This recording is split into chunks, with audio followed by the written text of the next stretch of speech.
So hello, I'm Scott Small, the CEO of EpiPi. I want to welcome you to the second edition of the Influence Masters, where we're connecting you to proven leaders so you can discover the tools and secrets of world-class success in all you do. And today we have a very special guest on our show, Tim Hughes. Tim Hughes is a universally recognized as the leading pioneer and exponent of social selling. He is currently ranked #1 by Analytic as the most influential selling person in the world. That's pretty awesome. He also co-founded and is CEO of Digital Leadership Associates. He is the co-author of the best-selling books, Social Selling, Techniques, you can see him holding it up there, Techniques to Influence Buyers and Change Makers, and Smart Marketing, How to Achieve Competitive Advantage Through Blended Sales and Marketing. And both are published by Kogan Page. So, and they're both available on Amazon. I thought, it's funny how they're right by me, isn't it? I come on a podcast, Scott, and the books appear. By magic. Yeah, and you can go to Amazon and get them. I was looking at it there just a few minutes ago. So that's some pretty cool stuff, Tim. You've kind of done a lot, so I'm really excited and fired up to have you here on this second episode.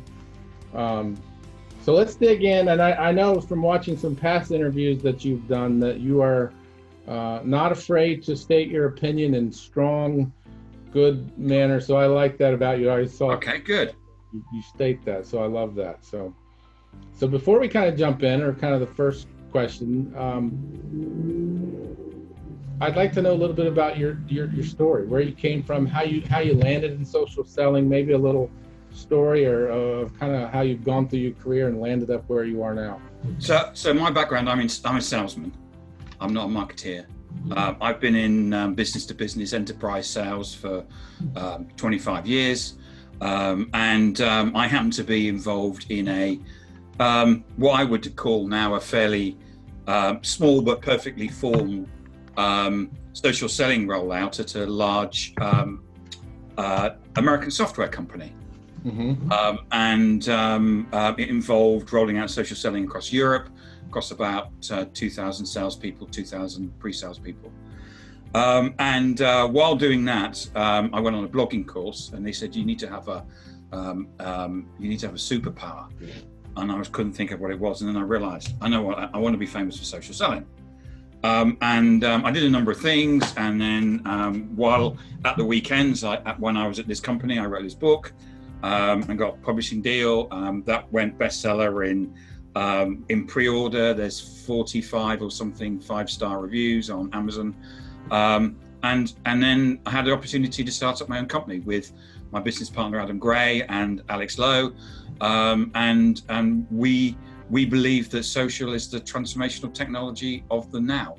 It's transforming business and it's transforming society. I'm just going to say we actually believe that social will transform the whole of the enterprise. So we've started with sales, and we launch our social human resources module in September. Huh. And then we'll go to finance and then procurement.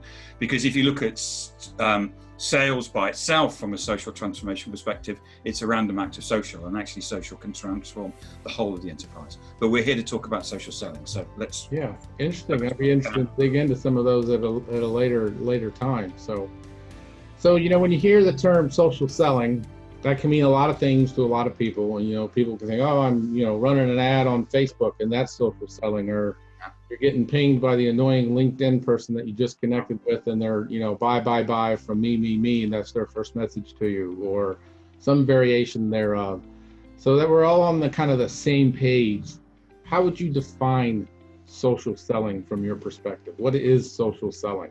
Okay, so first thing is that advertising isn't social. Advertising is advertising. It harks back to the 1930s, where if you wanted to sell your product, you basically interrupted people and then broadcast your message.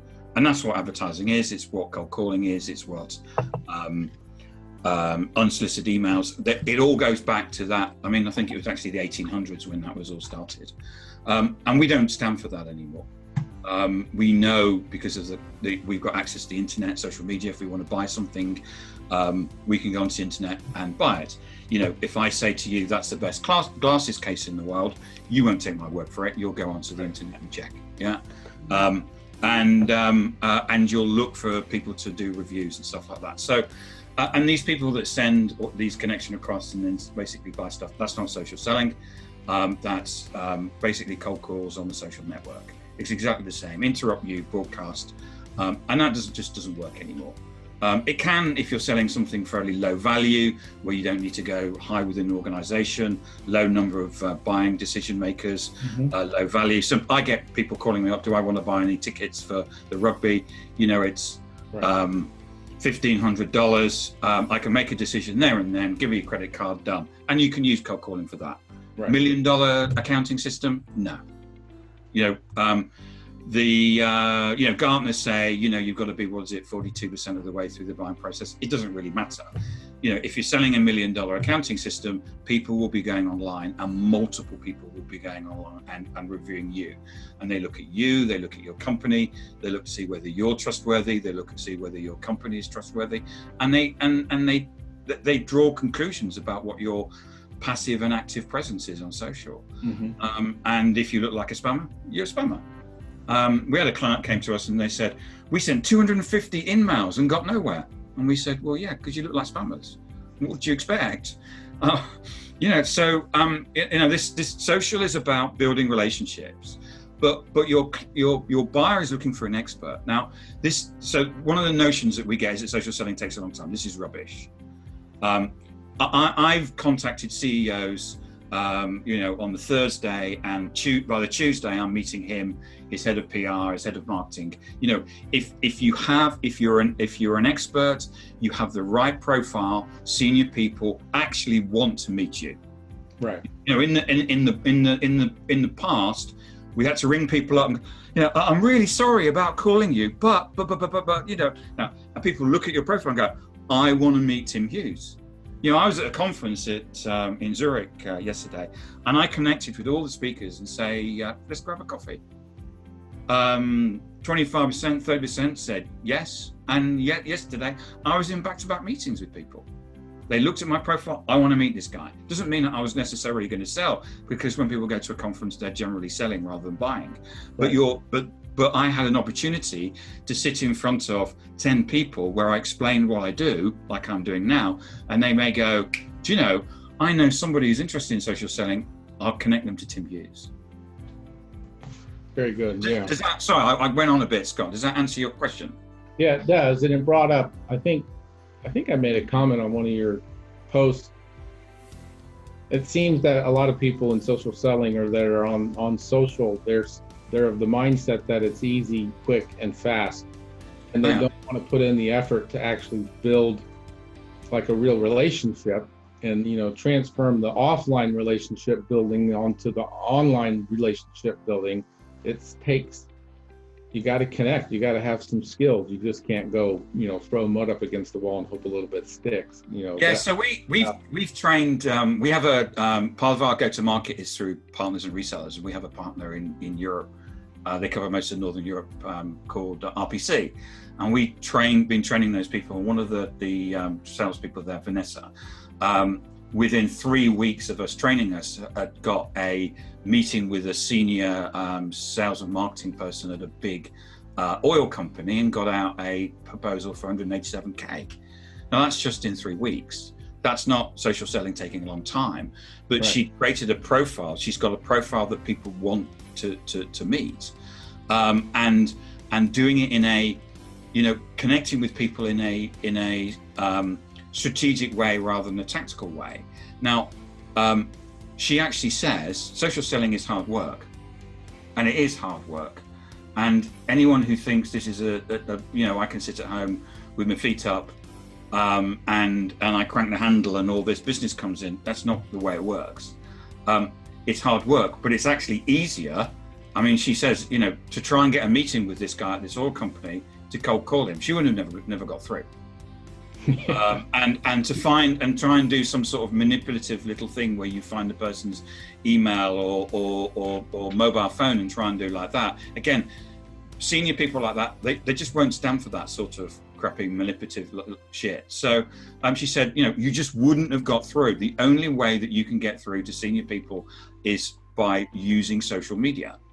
And you can do it really, really quickly. But is it hard work? Yeah, it is. Yeah. And if you're going to cut corners, I think people who cut corners probably get a result, but they also piss off a lot of people on the way. That's true. They probably are. So, our platform, AppyPie, we're a no-code app builder, and we serve the SMB market for the most part. We have some enterprise clients as well. So, with this social selling, how does it look? Does it look different for an SMB, a small company versus an enterprise company? Should they think about it differently? How does that look? What's your insight on that? Well, we're a small company. We have 8 people. We have resellers, so we have about 500 people worldwide. But as a small business, we train other companies exactly the same methods and the methodology that we use ourselves. We have our social selling program is repeatable and predictable. We know exactly what results that we get when we go into an organization, and we can just repeat that. What are the results? Generally about a 30% increase in incremental revenue, and usually about a 40% reduction in the sales cycle. And that is, we just can keep repeating that. Now, we as an organization, we measure our share of voice on using Brandwatch. Share of voice isn't a measure of what you're going to sell, but it's an interesting measure of what happens on social media. 55% share of voice. And our competition have 37 times more people than us. Now all of that is, that 55% share of voice is all through earned media. We do no advertising. We don't spend a penny on marketing. We do no advertising. We do no cold calling. We send no unsolicited emails. We do no outbound marketing at all. We don't need to, because we do everything on social. We get 3 pieces of inbound every single day. And what we do is that we teach both small and big companies exactly the same mechanism of how you can crank the handle in a programmatic way to get those results. So whether you're big or small, it doesn't really matter. We're a small organization. We can teach you exactly, what we can do is that we can create, well, you might not want to create Tim Hugheses, but people like me that will create in your organization to go out and sell stuff exactly the same way that we're doing it ourselves. And so is there a difference between how you would do it for like transactional versus something of, higher value? So, like you were talking about the quick sale, will the social selling methods, is it worth doing it for that? Or should it be more for the B2B, relationship type sales? Or do you have any stats or anything on that kind of thing? Yeah, so if you cold call somebody, you get a number of answers. You get piss off, go away, don't ever call me again. You should have called me 3 months ago, I've already bought something and I went with your competitor. You'll get, I'm not interested today, but give me a call back in 3 months. And you're the answer to my dreams, where do I sign? Now, the answer to my dreams is what we want. Cold callers, you take that away. The piss off, we can't do anything about that. But you should have called me 3 months ago, and please call me in 3 months. We can with social. So the fact that if people are saying to you, you should have called me 3 months, you're losing deals, and you're losing deals through cold calling. Yeah. And what you'll find is that those buyers would have gone online and probably searched and probably used social. So you can actually start winning those deals. This is a really quick win. If you're a cold caller, start winning those deals that you're losing to your competition by making sure that all of your people have a social presence, and you start doing social selling rather than cold calling. The second thing is the people that are saying, give me a call back in 3 months. again, what you do is you use social to nurture those people, and you can use social actually to shorten the sales cycle. And that's one of the ways, one of the things we teach people. So most people I know, when they're cold called, immediately put the phone on there, and they immediately go to LinkedIn and they look at the person and see whether they're an idiot or whatever. Again, if you're using social, you will increase if you're cold calling, if you're using social properly, you will increase your conversion rate by having people that are active and looking like experts. Because, people by people are looking for an expert. If the person looks, the cold caller looks good online, they're more likely to buy. That's very true. Very true. So let's say we have an SMB, they've never done social.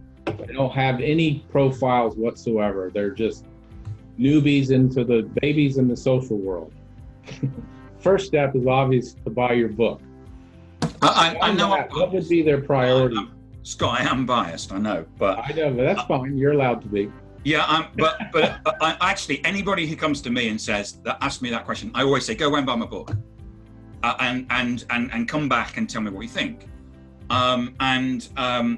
Luckily, a lot of people come back and say, that was really amazing. Can you come see us?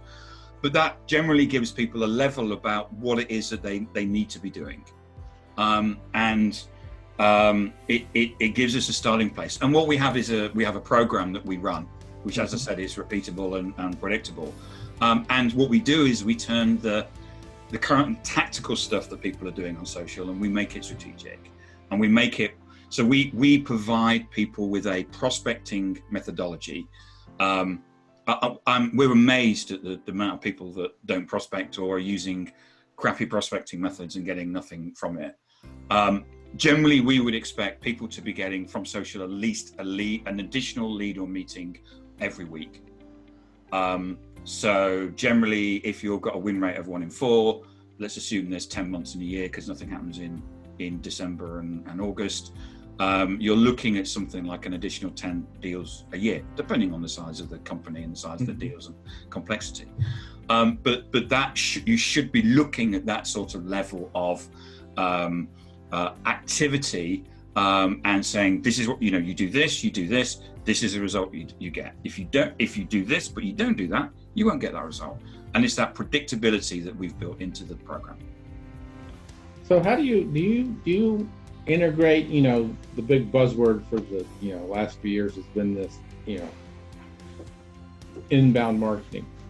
Do you use any of that kind of stuff in the social media, or is it strictly relationship building, communication skills, connecting, or are you using some of those as strategic points to get information to people at certain points along the path, or how does that work?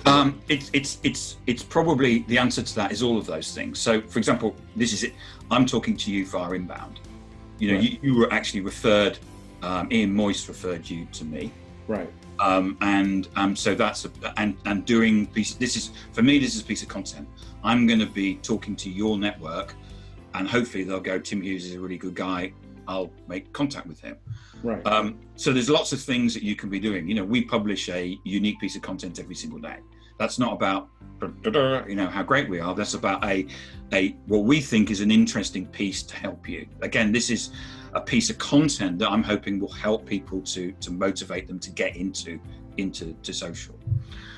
So we help people with demand generation and using social as a way of creating demand. And demand generation is two things. One is actively going out and talking to people on social, and doing it in a non-spammy way. Being active on social so people actually come to you. Right. I get people. I read your article. I was at a conference yesterday, and I'm talking to this guy, and he's saying, "Oh, I read this article the other day," and he basically repeated what he read in the article. I said that was one of my articles, and I know that salespeople say that there's a real thing about content. Salespeople can create content. Salespeople, we are the best communicators in the world. At the previous company, I would write emails to people, trying to get people to do stuff. You write emails to customers trying to get them to do stuff. It's action-based writing.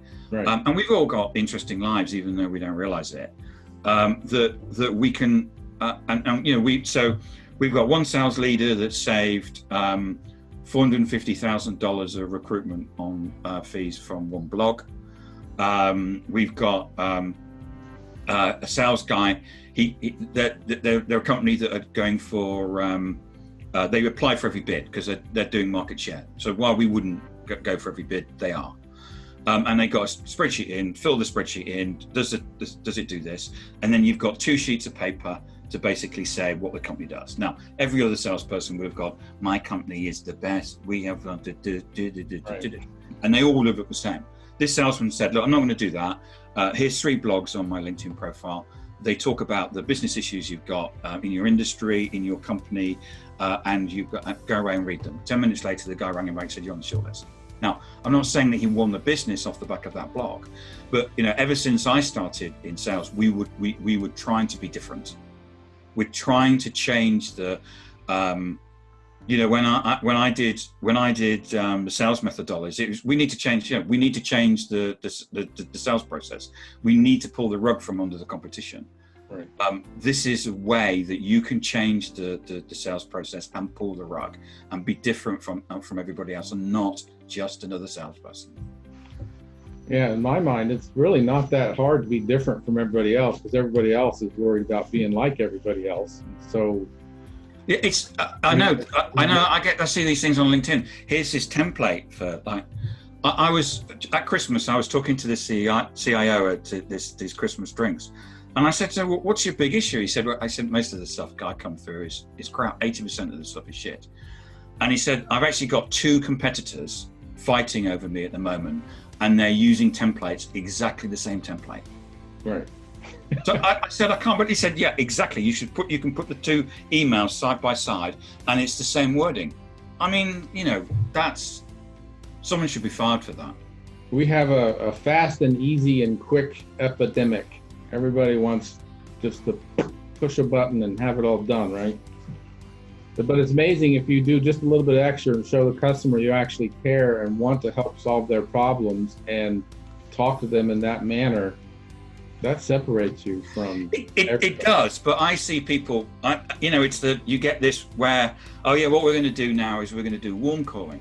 So what's that? I said, well, what I do is I send you an email, interrupt you, and broadcast you and piss you off. Then what I do is I ring you up, interrupt you, broadcast at you and piss you off and say, did you get the email that I sent you that pissed you off? And you go like, well, yes. And now you've rung me and pissed me off as well. It's like, sorry guys, this warm calling thing is a scam. It's just cold calling on drugs. You know, it's like guys, you can try rebranding it, but you can try rebranding it. But I'm sorry, you know, at an enterprise B2B level, it's 1990s technology. Yeah, you can't put lipstick on a pig, as they say, right? You can't, Scott. So, what you kind of hinted to this at the beginning, some of the trends that you're seeing in social media. What are some of the trends that you're seeing that you're kind of most excited about that you kind of see coming down the pike? We're seeing people become far more sophisticated with social.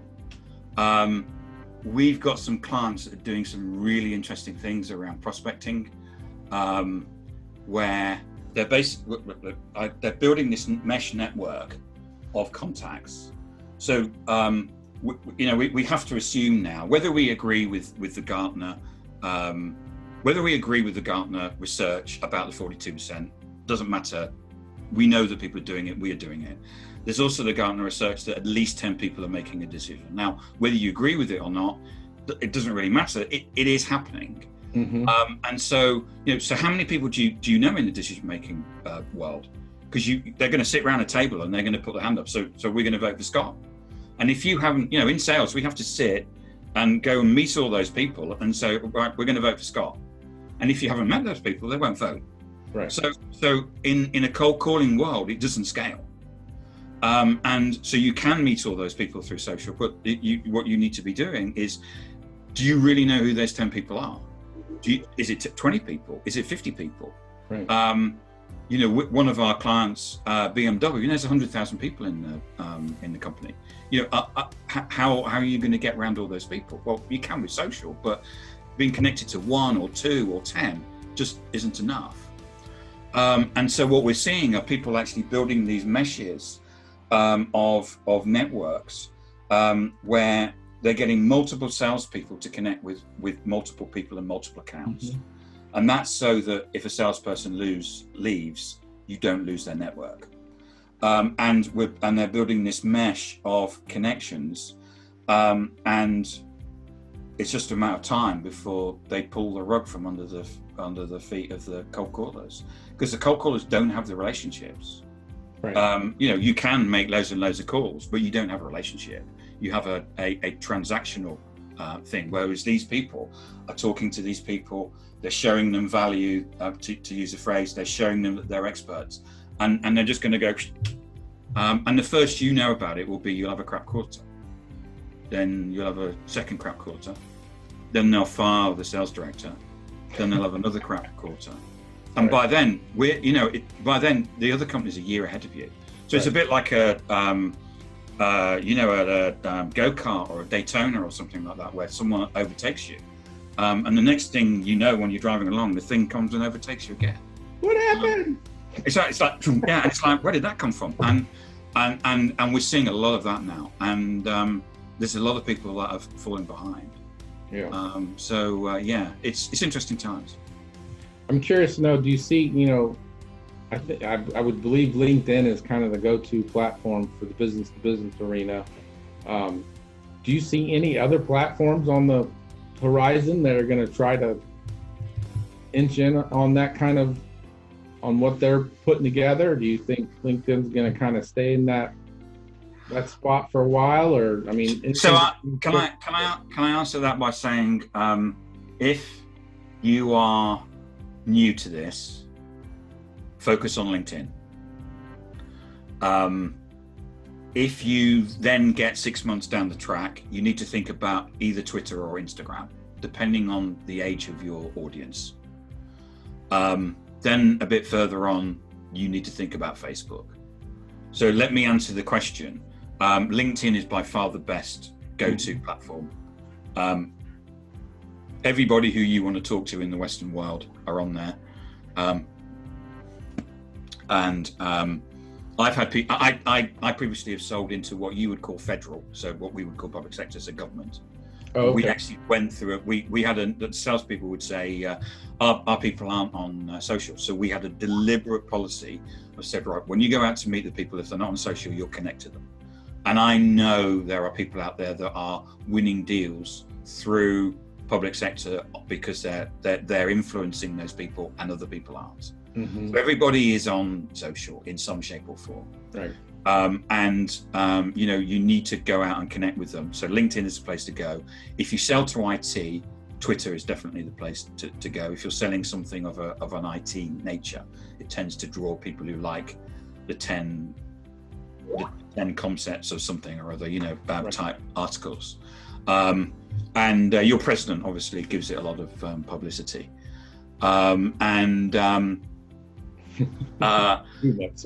If I was waiting for you to laugh because it took you a little while, Scott. I wasn't sure. I thought I said something wrong there. Well, I was waiting. Should I say something or not? I'm from the UK. It's nothing to do with me. If you've got a younger audience, it's Instagram. And remember, my partner's sons are millennials, and they're 24 and 27. So anybody below 30 will be on Instagram. Right. And that's not, and Facebook, the groups are good on Facebook. I know we say that Facebook is for family friends, but there are a lot of private Facebook groups that you can go into where they won't actually know necessarily who you are. So you can rant and rave about the fact that they're not on Facebook to your friends, the fact that they're not filling in the holes in your road, where you can actually go into Facebook groups around social selling, or I'm a big rock fan and vinyl collector, and I'm members of groups where we go and talk about rock and vinyl and crap like that. Wow. But they won't necessarily know that I'm complaining about holes in the road and telling everybody that they're idiots or something like that. So Facebook, is a great place to go for groups, and there's some really good, a lot of information, and you will get senior people know that, and most people nowadays don't see that there's not a work and a home. Most people bring the two together. Right. And I think we probably need to kind of think that. But if you're starting out, LinkedIn, focus on LinkedIn, then move to either Twitter or Instagram. All right. Well, thank you. I appreciate it. You're welcome. So I want to thank you for your time. I appreciate it. Yeah, there it is, the Social Selling book. You guys can just go to Amazon and search that. It'll pop right up. That's what I did. So Tim Hughes, yeah. And so I want to thank you for your time, Tim. You're welcome. Do you have any social profiles you want to throw out there? Yes. So I'm on LinkedIn, obviously. If people are interested in what a LinkedIn profile looks like, I will modestly say, come and have a look at mine. Please send me a connection request. But when you send me a connection request, please write a connection request. Said, I saw you on the Scott Small podcast. Because if I don't know you from Adam, then I don't know you from Adam. Connect with me. Come and talk to me. If you want any additional help, come and talk to me. I'm more than happy to help people. All right, sir. Well, I appreciate the time. I think you're welcome, Scott. And it's been fun. Enjoy your evening over there. Thank you. All right. Have a good one. Thanks, Scott. Bye. Bye-bye.